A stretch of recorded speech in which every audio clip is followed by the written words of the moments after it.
Not since they're handing out bootleg copies of Underbelly and Lygon Street have they been so excited, let's be honest about it, because they're going beautifully, aren't they, the Blues? They are, and you start to look at profiles of who can win a premiership and how they can go about it. So we've looked at the last 8 weeks, and they have won their last 8 games, and they're going to have to do it the hard way, but they're the only team in both top 4 for points and against over the last 8 weeks in the run into the final. So they're number 1 defensive side and the number 2 attacking side.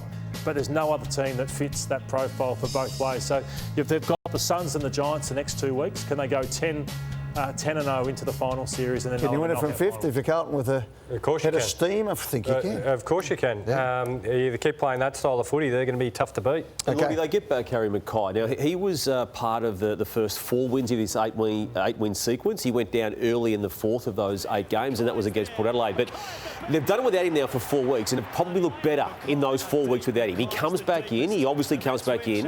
How's it look? How's he changed his ways? I think that they've been feeling that Curnow has been triple teamed. So I think that he worries, at least at worst, he takes out a defender in a sense to stop the Charlie Curnow.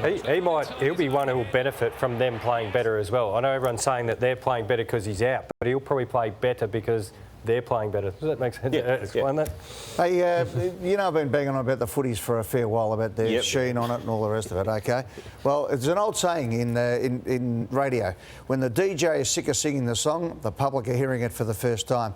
Now the players are starting to go. Let's have a listen to the Mackay brothers, Harry and Ben, on their podcast.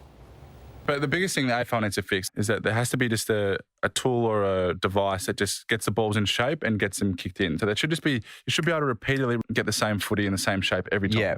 Like the NFL, they have it in there. You should be able to do it. There's so much discrepancy in the balls, it's ridiculous. The quality of the game is significantly worse when there's a brand new ball straight out of the packet versus a kicked in ball.